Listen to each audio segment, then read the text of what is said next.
A lavish anniversary party becomes a public trial.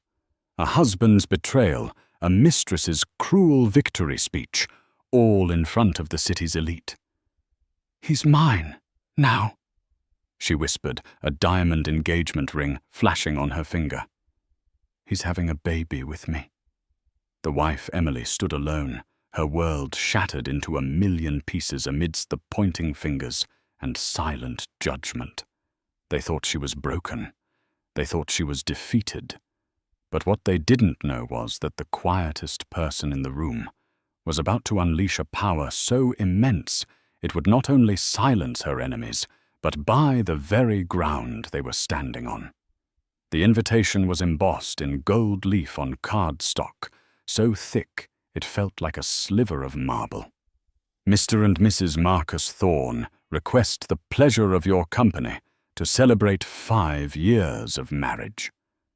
For Emily Thorne, holding it felt like holding a beautifully crafted lie. 5 years.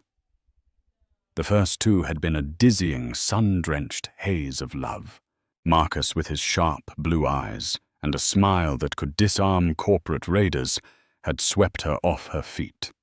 He was a rising star in finance, a man of ambition and magnetic charm. Emily, an art historian with a quiet passion for Renaissance portraiture, was his serene counterpoint. Their friends called them the perfect couple, his drive her grace, his world of numbers and risk, her world of beauty and history.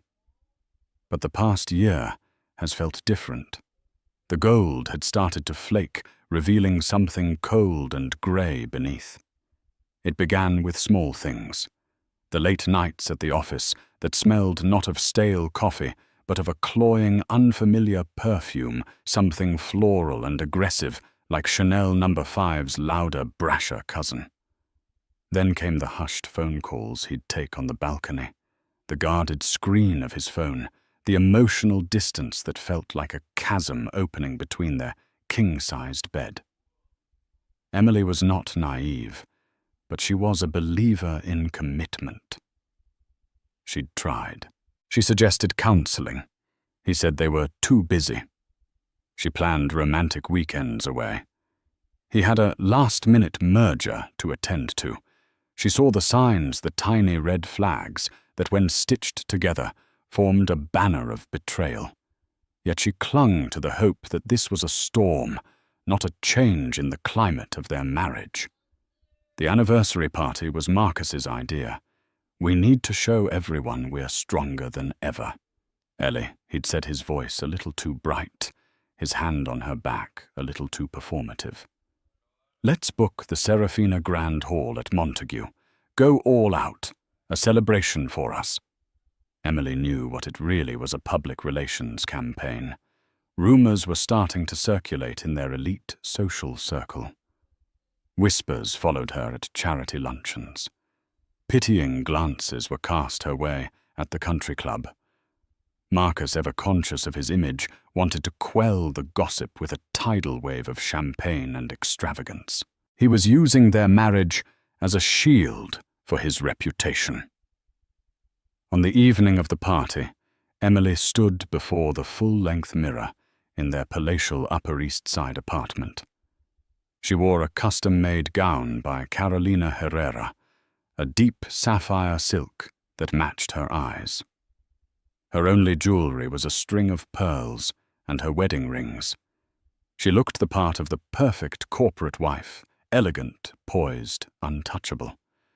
But inside her stomach was a knot of dread. "You look stunning," Marcus said, walking into the dressing room. He was already in his Tom Ford tuxedo, looking every bit the master of the universe. He kissed her cheek, a dry, fleeting touch. Ready to dazzle them.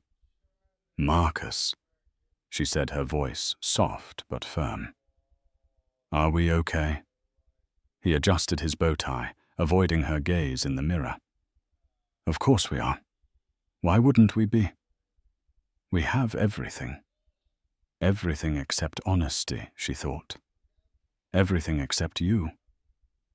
He finally met her eyes in the reflection. For a second, she saw a flicker of the man she had married, a flash of guilt, of regret. But it was gone as quickly as it appeared, replaced by a polished mask of confidence. "Tonight is about us, Emily," he said, his tone leaving no room for argument. "Let's not spoil it. Smile. We have a performance to give." He called it a performance. The word hung in the air between them, brutal and honest.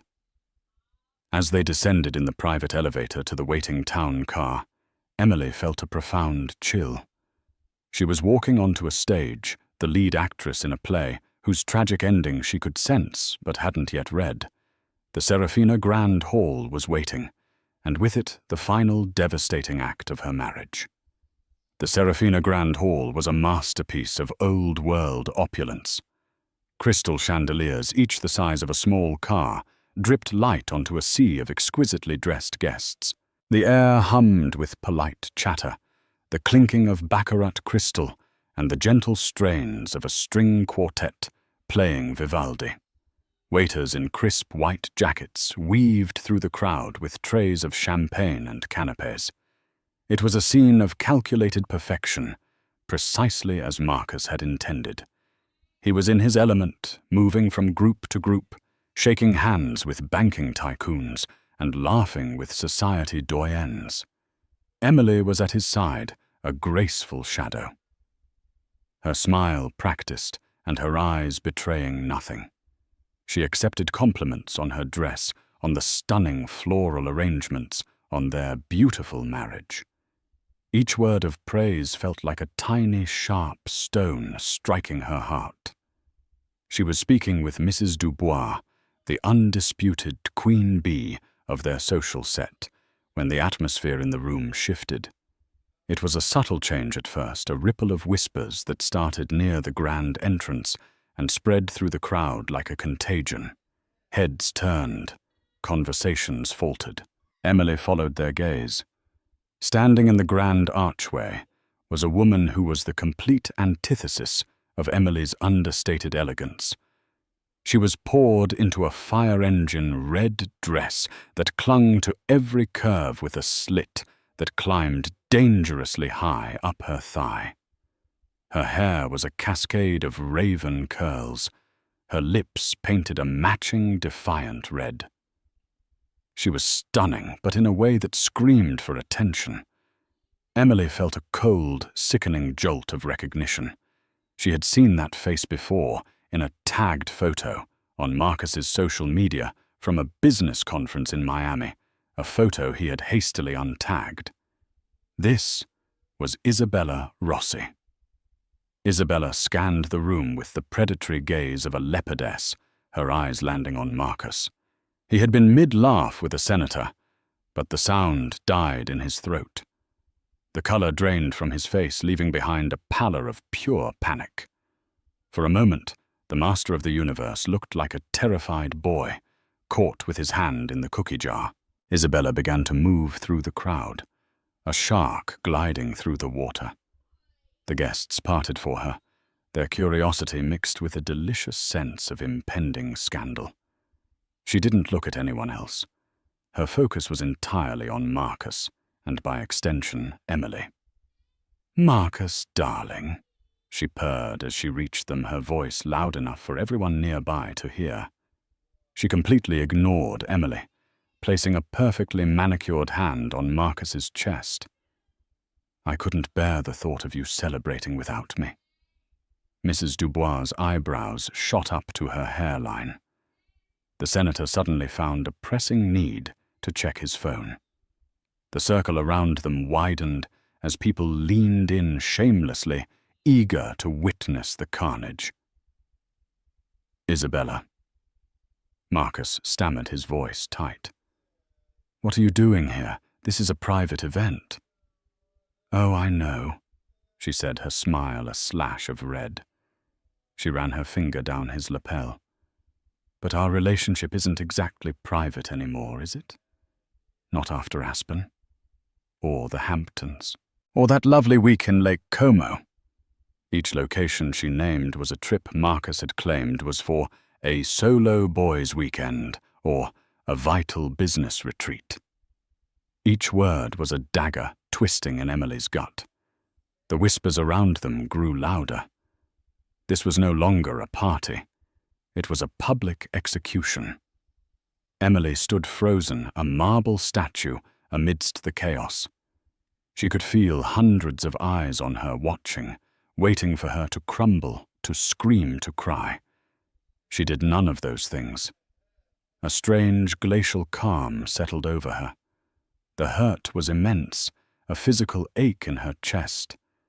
But something else was rising alongside it, a cold, clarifying anger. She finally looked at her husband, truly looked at him. The panic in his eyes was not for her, not for their marriage. It was for his reputation, his meticulously crafted image now being torched before his very eyes. He wasn't looking at her. He was looking at Isabella, a frantic, pleading look that said, "Not here. Not now." That look told Emily everything she needed to know. The hope she had foolishly clung to evaporated. This wasn't a storm. The climate had changed forever, and she was standing in the icy heart of a new, desolate winter. Isabella finally turned her attention to Emily. Her eyes, dark and triumphant, raked over Emily's sapphire gown with contempt. "So you're the wife," she said, her tone dripping with mock sympathy. "Emily, Marcus has told me so much about you. It's a pleasure to finally meet the woman I'm replacing." The string quartet had mercifully stopped playing. The silence that filled the grand hall was thick and heavy, broken only by the frantic, excited whispers of the guests. Isabella Rossi had captured her audience, and she was clearly reveling in the spotlight. "Replacing me," Emily's voice was surprisingly steady, a low, clear note in the cacophony of gossip.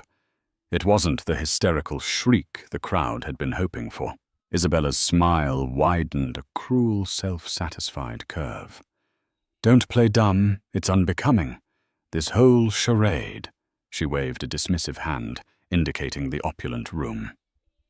"The guests, the very party itself, is over. Marcus and I are in love." Marcus, finally finding some semblance of his voice, tried to intervene. "Isabella, this is not the time or the place." He reached for her arm, but she snatched it away. "Don't you dare!" she hissed at him, her voice a venomous whisper that still carried in the charged air. "Don't you dare try to manage me. Not anymore. I'm done being your dirty little secret.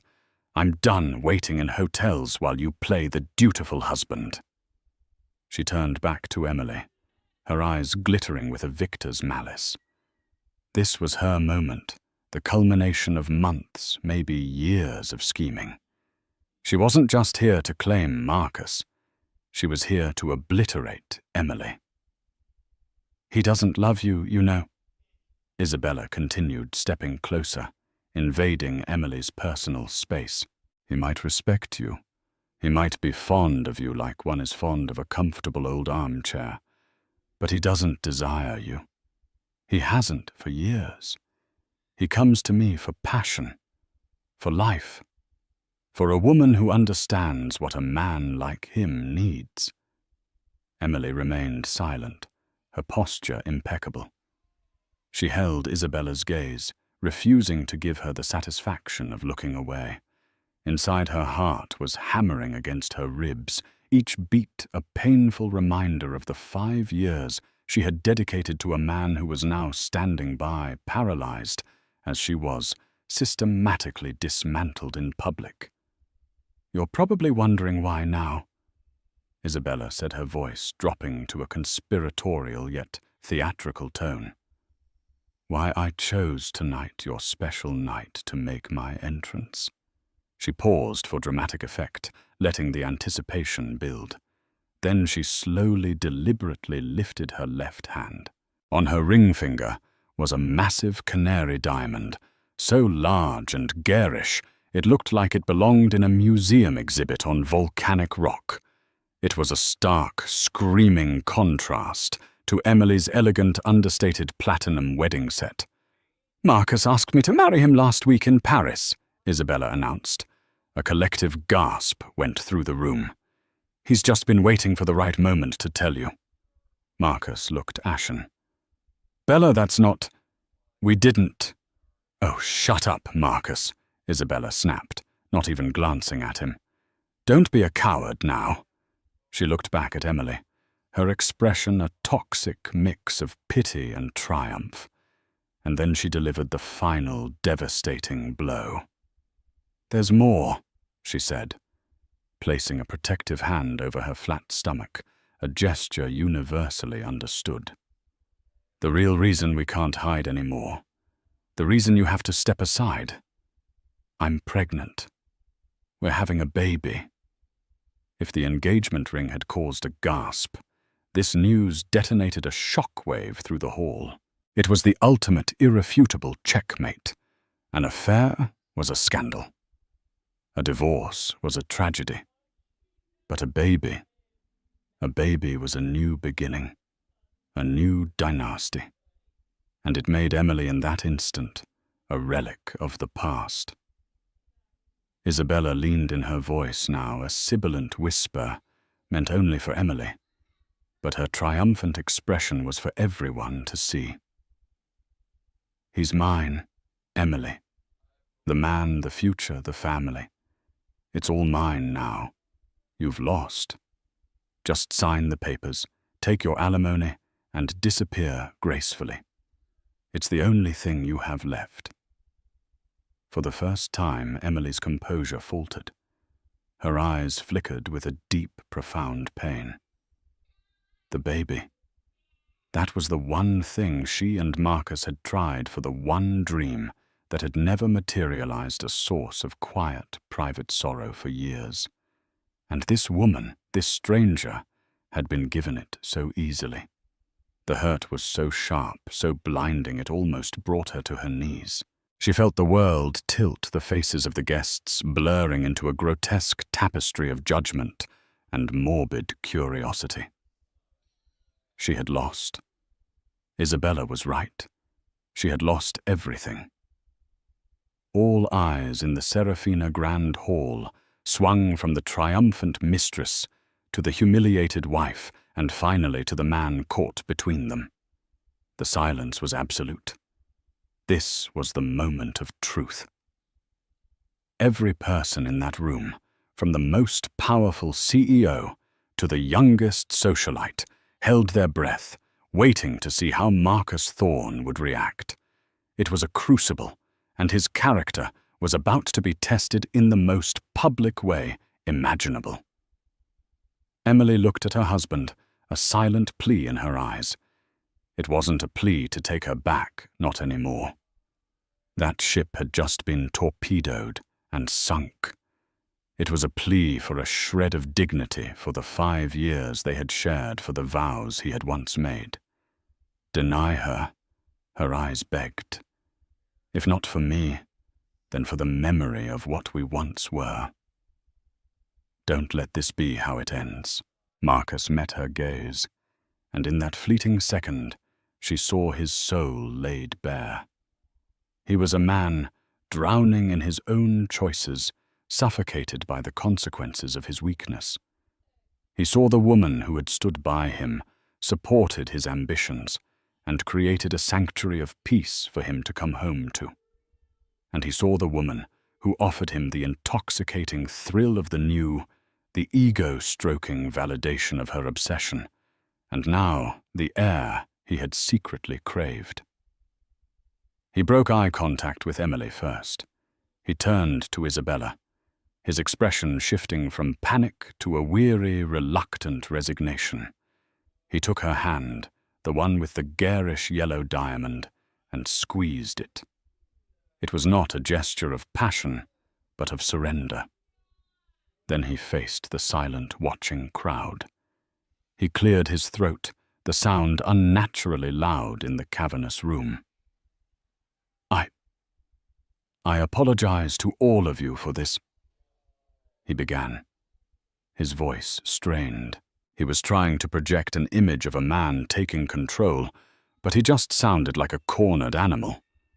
This was meant to be a private matter. He turned to Emily, and his words, when they came, were colder and more clinical than any of Isabella's taunts. "Emily," he said, refusing to meet her gaze instead, staring at a point somewhere over her shoulder. "Isabella is right. Our marriage, it hasn't been working for a long time. We've been living separate lives. I've been unhappy." He was rewriting their history in real time, painting her as a participant in their marriage's failure, making it a mutual decay rather than his singular betrayal. He was absolving himself. "I didn't want it to happen this way." He continued the false sincerity, dripping from every word. "I wanted to tell you privately with respect. I was going to. But things have accelerated." He glanced at Isabella's stomach. "There are new responsibilities I have to consider." He was choosing the baby. He was choosing the future Isabella represented, and in doing so, he was erasing the past he shared with Emily. "I think it's best if we handle this quietly," he said, the sheer audacity of the statement stunning Emily into stillness. He was asking for a quiet divorce in the middle of a public spectacle he himself had orchestrated. "I'll have my lawyer, Mr. Peterson, contact yours in the morning. I wish you all the best, Emily. I truly do." It was a dismissal, a corporate severance package delivered with a hollow semblance of professional courtesy. He had not only failed to defend her, he had actively sided with her tormentor and publicly cast her aside. He had validated every cruel word Isabella had uttered. The crowd erupted in a flurry of hushed, scandalized chatter. Mrs. Dubois looked at Emily with an expression of pure, unadulterated pity, a look that was more insulting than any scorn. Emily felt utterly, completely alone. She was a ghost at her own party, a footnote in the story of Marcus Thorne and his new family. Isabella slid her arm possessively through Marcus's, resting her head on his shoulder. She looked at Emily over his tuxedo, her eyes gleaming with absolute, unquestionable victory. She had won. She had taken everything. Emily finally let out a breath she didn't realize she had been holding. The pain was still there, a white-hot core in her chest, but the cold, clarifying anger from before was beginning to crystallize into something harder, something sharper.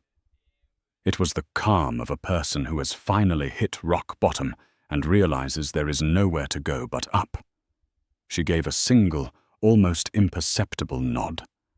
She would not cry. She would not scream. She would not give them the satisfaction. She had lost her husband, her marriage, and her dignity in the space of 10 minutes. But as she stood there, isolated and exposed, she made a silent vow that she would not lose herself, just as Marcus turned to lead Isabella away, as if to shepherd his new life from the wreckage of his old one. A new presence made itself known. It wasn't loud or dramatic. It was a shift in the air, a change in the room's gravitational pull. 2 men stood near the entrance to the hall where Isabella had made her grand debut. They had not been there moments before. They were older, dressed in immaculate conservative suits by Savile Row that whispered wealth rather than shouting it. They stood with an unnerving stillness, their quiet authority cutting through the room's chaotic energy. The man in front was in his late 60s, with a mane of silver hair and eyes the color of a winter sky, sharp, intelligent, and currently filled with a glacial fury. He held a presence that made CEOs and senators shrink. This was a man accustomed to being the most powerful person in any room he entered. This was Arthur Vance. Beside and slightly behind him was a younger man, clearly his son, with the same sharp eyes, but a more athletic build and a jaw set in a line of protective anger. He looked like he could dismantle a hostile takeover or a man with equal ease. This was Julian Vance, Emily's father and brother. They had not been on the guest list. Emily had specifically asked them not to come. Her family, the Vances, were notoriously private. They were a dynasty of old money from Boston, their empire built over generations in shipping logistics and private equity. Their wealth was quiet, vast, and deeply integrated into the foundations of global commerce. They did not flaunt it. They did not attend frivolous parties. They valued privacy and integrity above all else, which was why Emily's marriage to the ambitious new money Marcus Thorne had always been a point of quiet concern for them. "We don't want to intrude on your life, darling," her father had said. "This is your world, but if you ever need us, we are a phone call away." She hadn't made the call, but someone must have. Perhaps her assistant Clara, who had been with her for years and was fiercely loyal. It didn't matter. They are here now. Arthur Vance's eyes swept the room, taking in the scene with a practiced, analytical calm. He saw the triumphant mistress clinging to his son-in-law's arm. He saw the pitying, judgmental stares of the guests. And he saw his daughter standing alone, poised and unbroken, but with a universe of pain in her eyes. His expression hardened, the fury in his eyes solidifying into something cold and absolute. They began to walk forward. Like Isabella, they parted the crowd, but for an entirely different reason. People didn't move out of their way to get a better look at a scandal. They moved out of an instinctual, almost primal sense of deference. Whispers rippled through the room again, but these were different. "Is that Arthur Vance?" a hedge fund manager muttered to his wife. "Arthur Vance. What is he doing here?" "I thought he never left Boston," she whispered back. "Thorne must be more connected than I realized." Marcus and Isabella stopped their triumphant exit, halted. Marcus turned, and his face, already pale, went chalk white. He had met Arthur Vance only once to ask for Emily's hand, a meeting that felt more like a deposition, and once at the wedding. He knew on an intellectual level that his father-in-law was a powerful man, but he had never understood the true scale of that power. He had viewed the Vances as archaic and reclusive, a relic of a bygone era. He had fatally underestimated them.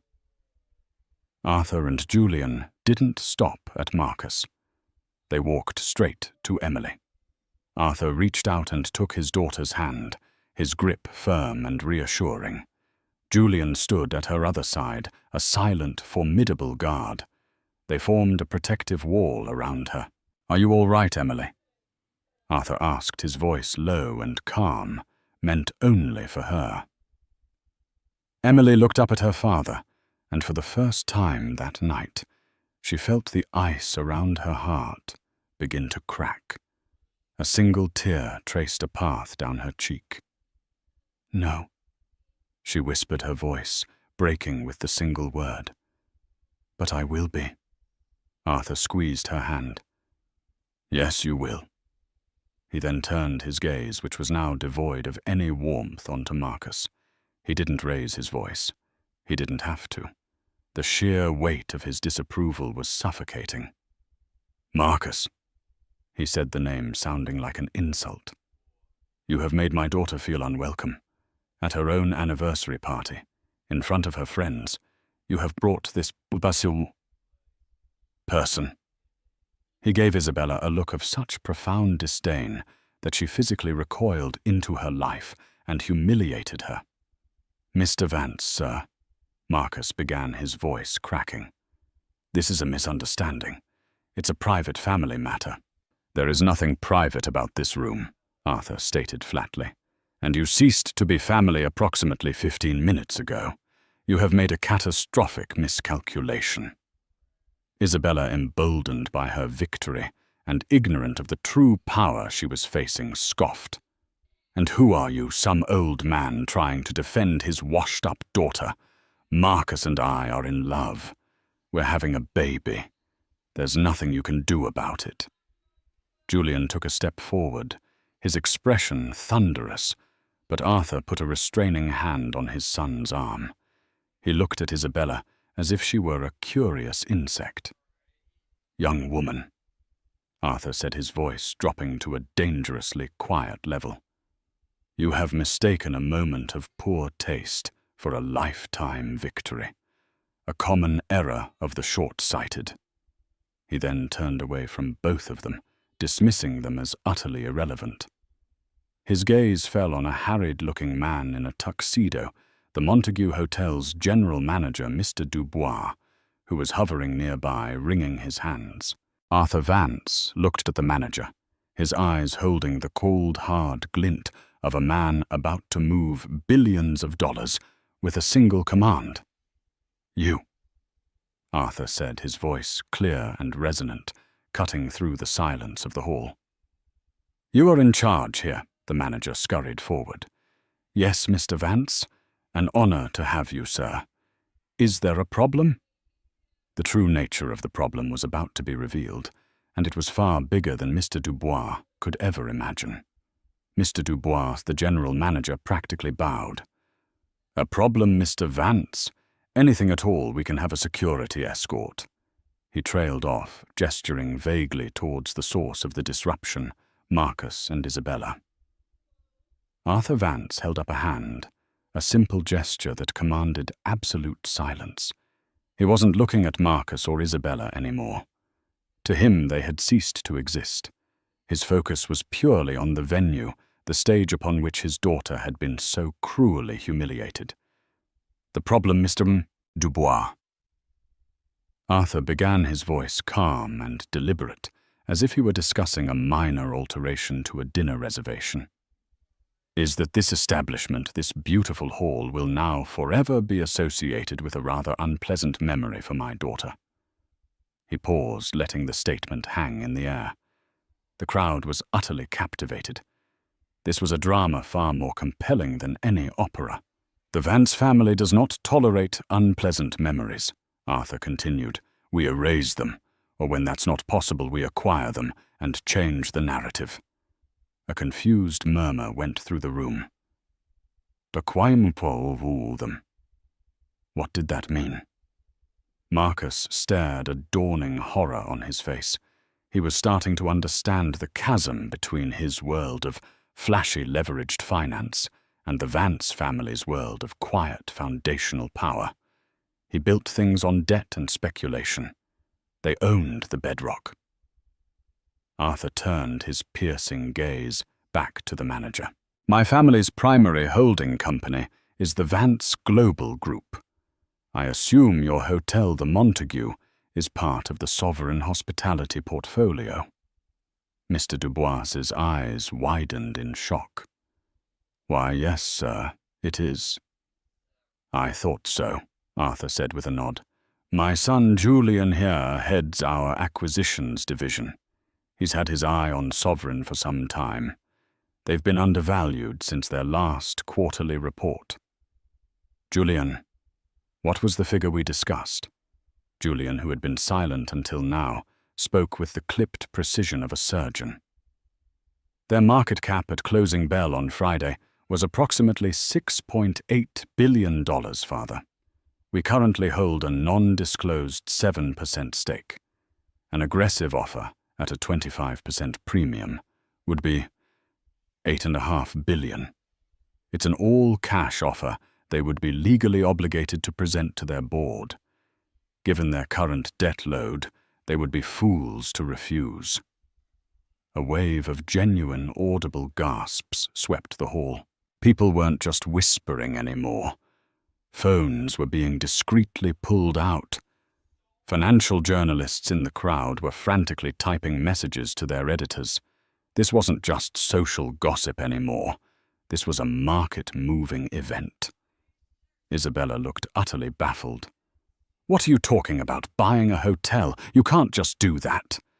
"My dear," Julian said, turning to her with a look of pity. "We're not buying the hotel. We're buying the company that owns the hotel, and the 37 other luxury properties in its international portfolio. This building is a rounding error." Arthur Vance looked back at the stunned Mr. Dubois. "My personal assistant, Mr. Caldwell, has been on the phone for the last half hour with the chairman of Sovereign's board. They've just been made aware of our impending hostile takeover bid, which will be tendered at the market open tomorrow morning. However, to avoid any unpleasantness, we are making a direct offer tonight for this specific property. A prepayment, if you will." He reached into his suit jacket and pulled out not a checkbook, but a simple, elegant leather folio. He opened it and produced a single sheet of paper. "This is a letter of intent backed by a direct wire transfer confirmation from our bank in Zurich. We are purchasing the Montague Hotel, New York. The land, the building, the brand, everything. Effective immediately." Mr. Dubois's phone buzzed in his pocket. He pulled it out, his hand trembling. He looked at the screen, his face turning the color of bleached parchment. He looked up at Arthur Vance, his expression one of pure, unadulterated awe and terror. I've just received an email from our CEO," the manager stammered. He says to give you whatever you want. The property. It's yours, Mr. Vance. Welcome to the Montague." Absolute profound silence. You could have heard a pearl drop on the thick Aubusson carpet. Arthur Vance gave a slight, satisfied nod. He owned the stage now. He owned the building. He owned the entire narrative.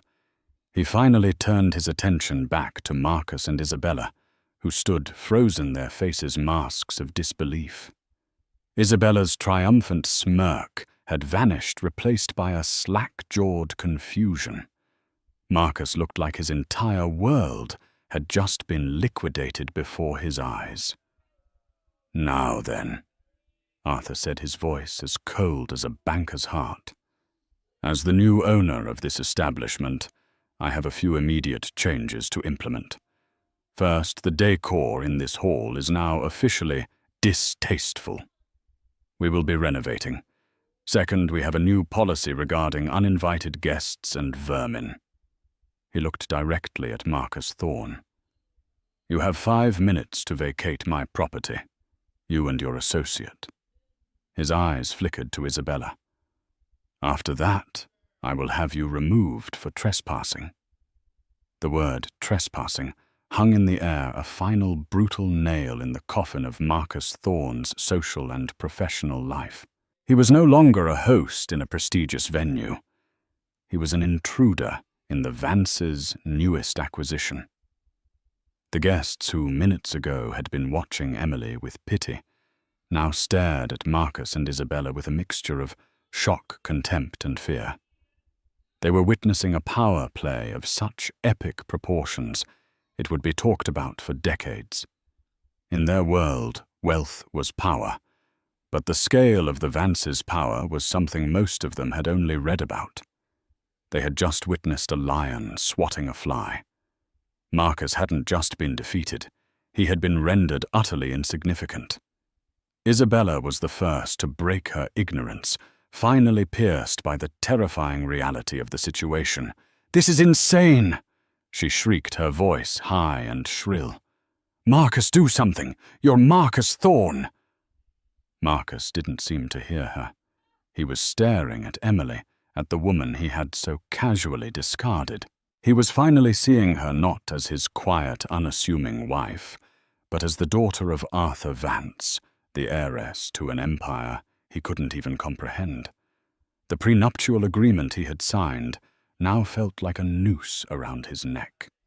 It was ironclad, drafted by the Vance family's legal team, designed to protect their assets from precisely this kind of situation. He would leave the marriage with nothing more than what he had entered it with. But it was worse than that. He worked in finance, a world built on reputation and connections. His biggest clients, his most important backers. How many of them had ties to the Vance Global Group? How many of them would drop him tomorrow morning to avoid being on the wrong side of Arthur Vance? His career was over. He just didn't know the exact time of death yet. Julian Vance stepped toward him, his voice low and menacing. "The 5 minutes started 4 minutes ago, Thorne. I suggest you leave. Oh, and by the way, my father sits on the board of the SEC's Ethics Committee. I'd make sure your trading records for the last 5 years are pristine. We have a feeling they might be getting a very thorough anonymous audit very soon." That was the final devastating blow. The threat wasn't just social or financial ruin. It was legal. It was total annihilation. Marcus grabbed Isabella's arm, his grip bruising. "We're leaving," he muttered, his voice a choked whisper. "But my announcement," she protested, still clinging to the tattered remnants of her victory. "The party's over." He snarled and began dragging her toward the exit. The crowd parted for them once more, but this time it was with undisguised scorn. As they passed the grand archway, a camera flash went off. A paparazzo from a society paper had caught the walk of shame. The photo would be on the cover of every gossip magazine by morning, the billion-dollar divorce. Thorne ejected from his own party. They were gone. The serpent had been cast out of the garden. The hall was quiet for a moment, and then a strange thing happened. Mrs. Dubois, the queen of society, walked purposefully over to Emily. She didn't offer pity. She offered respect. "Emily, my dear," she said, her voice filled with a newfound admiration. "I'm so dreadfully sorry you had to endure that. Your family is remarkable." She then looked at Arthur. "Arthur, it's been too long." It was a signal to everyone else. The social order had been re-established. Emily wasn't the victim anymore. She was the untouchable daughter of the most powerful family in the room. One by one, guests approached, offering apologies, support, and invitations. They were gravitating to power, as they always did. Emily felt nothing but a weary numbness. She had no interest in their fickle loyalties. She looked at her father and brother, her true family, her unwavering support. "Can we go home?" she asked softly. "Of course, darling," Arthur said, wrapping a protective arm around her. "Let's go home," as they walked out of the Serafina Grand Hall. Her hall, now Emily, didn't look back. She walked past the champagne fountains and the extravagant ice sculptures, past the wreckage of her old life, and out into the cool, clean night air of New York City. She felt a profound sense of release. The pain of Marcus's betrayal was still there, a deep, tender bruise on her soul. It would take time to heal. But for the first time in years, she felt free. She was no longer Mrs. Marcus Thorne, the perfect, quiet wife. She was Emily Vance. She was a part of something full and strong and enduring. She had walked into that party with a wife in a gilded car. She was walking out a queen who had just inherited a new corner of her kingdom. The future was uncertain, but it was hers to write. And she knew with a certainty that settled deep in her bones that it would be a masterpiece. The ride from the Montague Hotel to the Vance family's private penthouse overlooking Central Park was conducted in a profound, almost sacred silence. The custom Maybach moved through the city streets like a phantom, its sound-proofed interior insulating its occupants from the cacophony of New York life. Emily sat between her father and brother, the sapphire silk of her gown, a slash of deep color in the dimly lit cabin. The adrenaline that had sustained her through the public ordeal was beginning to ebb, leaving behind a deep, bone-weary exhaustion and a creeping, hollow ache. She stared out at the blurred city lights, seeing not the vibrant metropolis, but the ghost of Isabella's triumphant smile, hearing the echo of Marcus's clinical dismissal. The baby. The word pounded in her mind with a dull, rhythmic cruelty. It was the one piece of the betrayal that felt personal, a targeted strike at her deepest, most private vulnerability. When they arrived, their penthouse was a sanctuary of quiet luxury, unlike the opulent, almost theatrical grandeur of the Serafina Hall. The Vance home was a testament to understated power, museum-quality art. A Rothko here, a de Kooning there hung on walls of Venetian plaster. The furniture was modern and minimalist, chosen for form and comfort over ostentation. It was a space designed for thinking, for strategy, for living, not for performing. Arthur led her to a deep, comfortable sofa facing a floor-to-ceiling window that offered a god's-eye view of the park. "Sit, Emily," he said gently. "Julian, get your sister a brandy." "I'd rather have tea," she whispered, her voice hoarse. Her father, the man who commanded a global empire, simply nodded, turned and went to the kitchen himself to put the kettle on.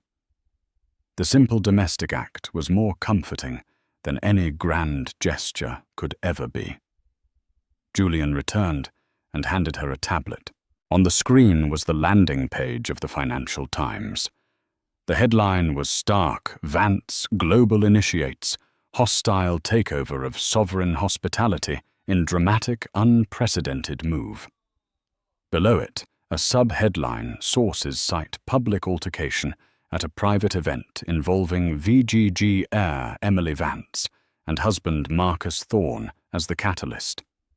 It's already everywhere. Julian said, his voice a low rumble of contained fury. The business press is framing it as a power play. The gossip sites. He grimaced. They're calling it the billion-dollar takedown. That photo of Thorne being dragged out is the #1 trending image in North America. Emily stared at the screen, a strange sense of detachment washing over her. It felt like she was reading about characters in a novel, not living through the implosion of her own life. "You did all that, just for me." "No," Julian said, sitting opposite her. "We did it for the family." Emily Thorne didn't just disrespect his wife tonight. He humiliated Vance. He did it publicly, thinking we were too distant or too reclusive to matter. He treated our name as a prop in his tawdry little drama. That is an existential threat we do not tolerate. Arthur returned with a tray, bearing a porcelain teapot and a single cup. He poured the steaming amber liquid and handed it to her, his movements precise and calm. "Your brother is right," he said, taking a seat. "For generations, our family's greatest asset has been our reputation. We are known to be private, yes, but also for our integrity and our unforgiving memory. When someone attacks one of us, they are testing the strength of our entire foundation.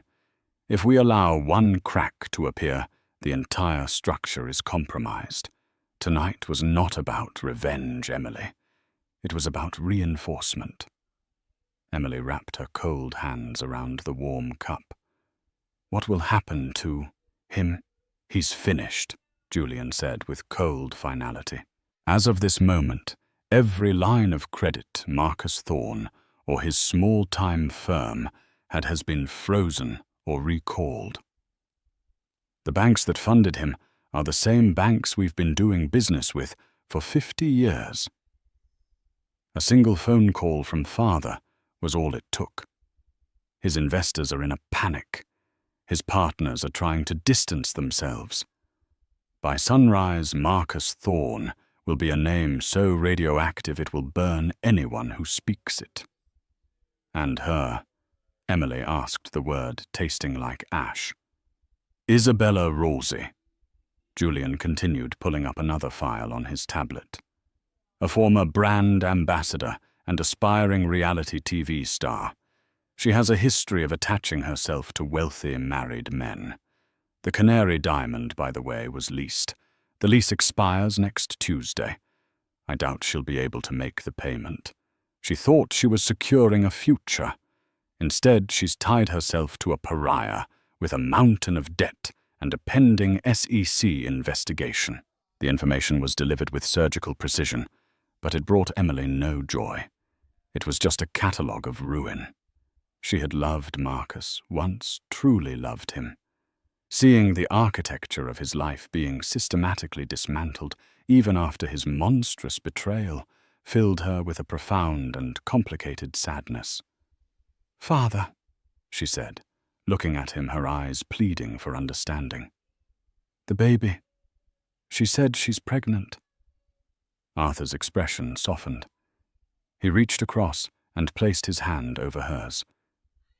"And if she is, the child will be a Vance grandchild, and it will be provided for. We are not barbarians, Emily. The child is innocent. But its parents have made their choices.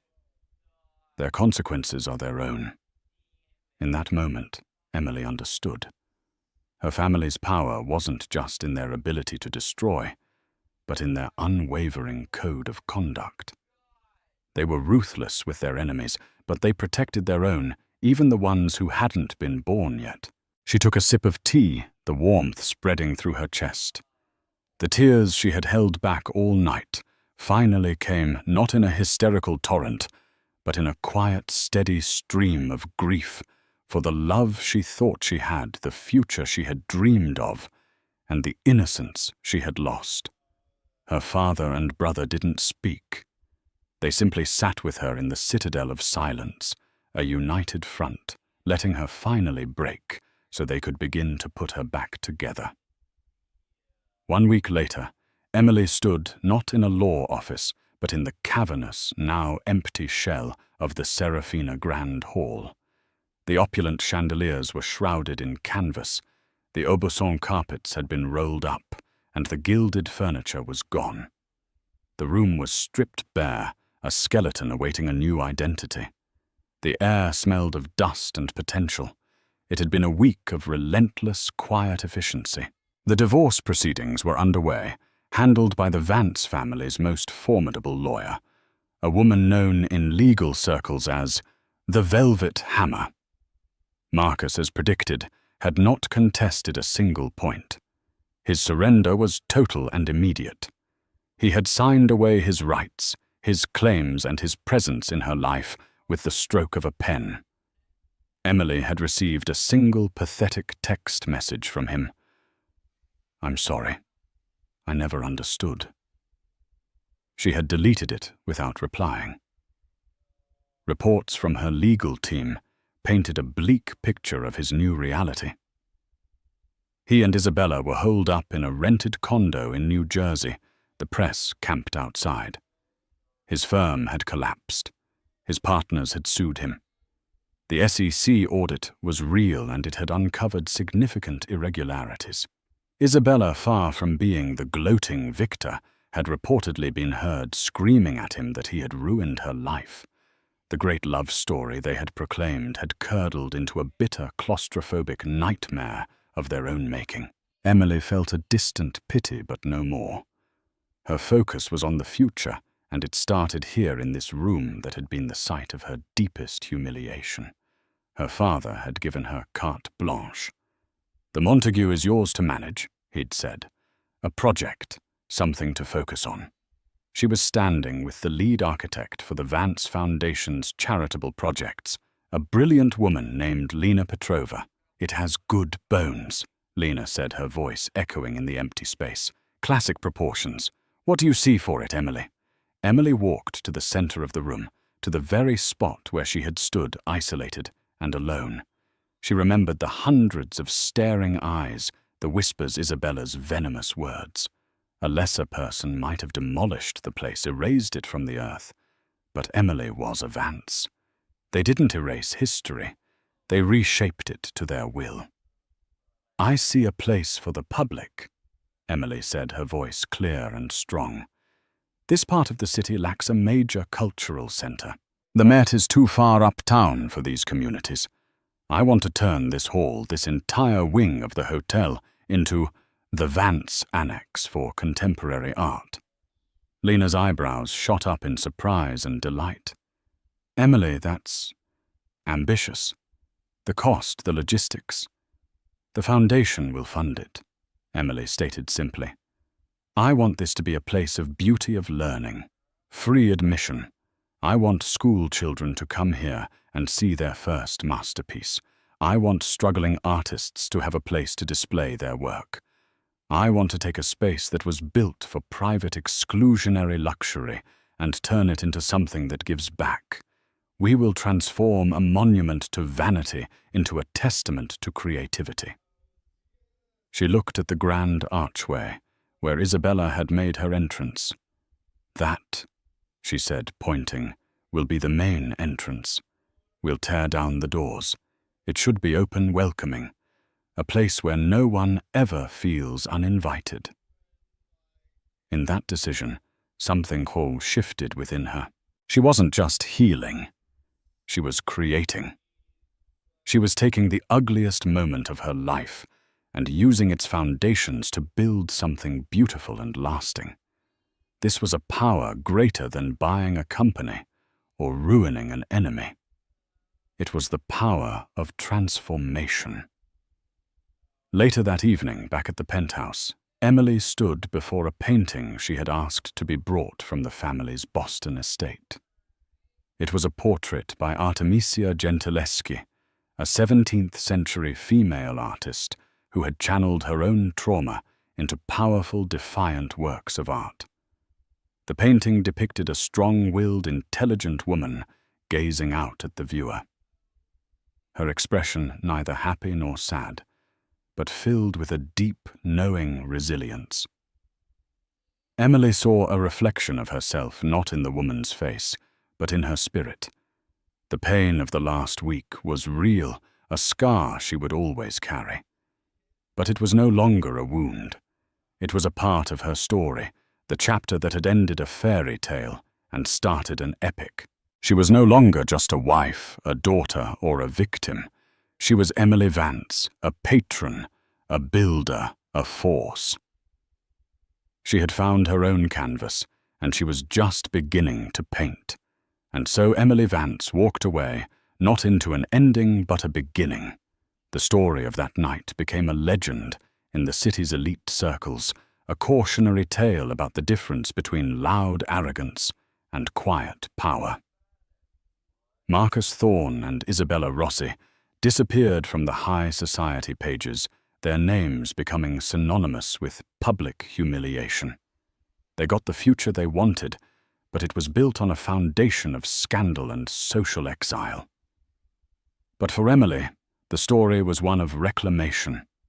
She rediscovered her passion, not just for art, but for the legacy her family had built.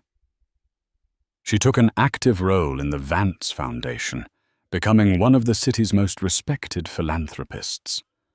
She learned that true strength isn't about never falling. It's about how you rise. And on that night, backed by the unwavering love of her family, she rose like a phoenix.